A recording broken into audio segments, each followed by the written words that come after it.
really we've just had to sort of step up and go, hey, we do believe in what we're doing. And eventually what's happened is we've sort of been leaders in financially, and people have followed, and people have at my work, and our friends and family have sort of said, hey, you know, what are you guys doing? Because it's obviously working. I mean, you're duplicating, you're doing all the stuff that sort of is out of the reach of the average person, like theoretically, but the fact is that it isn't. And Mum and Dad have just come on board with their first custodian purchase, so we're really impressed with that. And I guess, it's just taking that step up and saying, you know, no, we do believe in this, and it doesn't matter if we don't fit into the average battlers anymore. We'll keep duplicating. I guess we just have faith in that what we're investing in is solid rock, and without a doubt, it's going to produce the right outcome at the end of the day.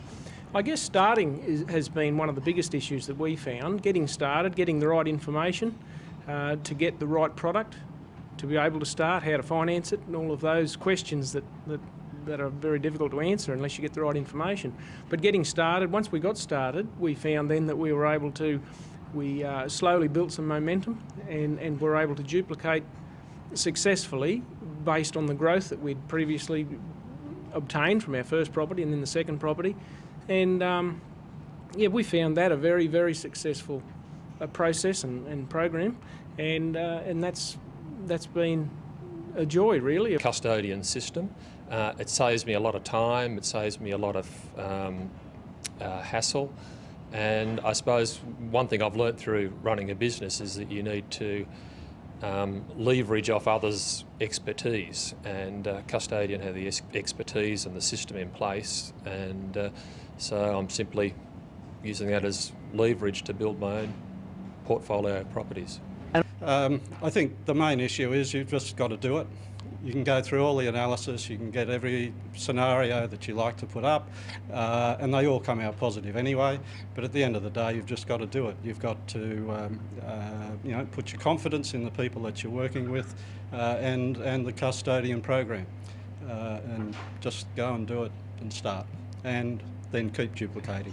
No, for me, analysis gives you the confidence to actually go on, and it gives you the flexibility to be able to know what you can develop and how far you can push things as well.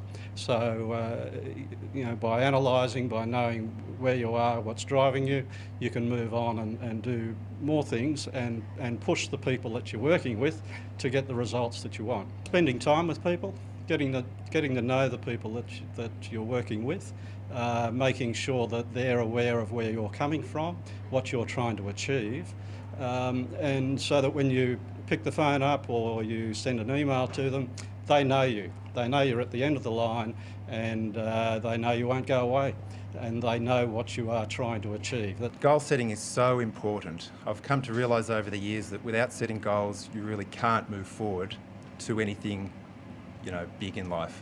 And I've been setting goals for a number of years. Both Key and I set a really big goal of 20 properties over 12 years, and look, we're halfway now. And that's only happened because we've set a big goal. And it's not just setting a goal, it's working towards that goal, setting smaller goals along the way. It's so important. We both get up in the morning early, we meditate, we visualise, we do all the things that we know will work.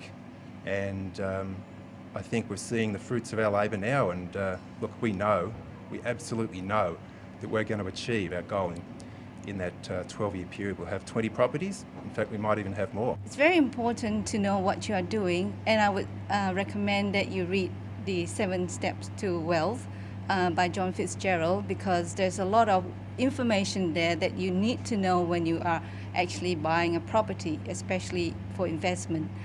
Secondly, you need to manage your own thoughts. It's very important because many times I have thought to myself that I can't do it, I won't be able to do it, or I'm not good enough. But being able to get over that and say, I've got a structure and I know it works and I believe in it, and go for it. And thirdly, manage your finance. Cash flow is very important. I've got a little saying that I picked up lately, and what it says is that For those who can and those who cannot are separate by the size of their thought. I mean, you've got all those things saying, you know, you're too old, you've gone past it, you can't do it. And I think a lot of us don't believe that we can go past our beliefs, and I've learnt that you can. And there's always fear involved, but you take a step past the fear and do it. My father grew up in an era where debt was bad, and he taught me that you shouldn't have any debts. And I had to learn the difference between good debts and bad debts, ones that were growing and ones that were just, you know, wasting your time. And we've had 8 properties now, but we got to 12, and I've had to sell off a couple to achieve our retirement goals, and I'm now looking at my next goal of 16 properties. It's very important that we both understand the process we have to go through to reach our goals, and to reach 12 properties in the next 10 or 12 years to retire comfortably.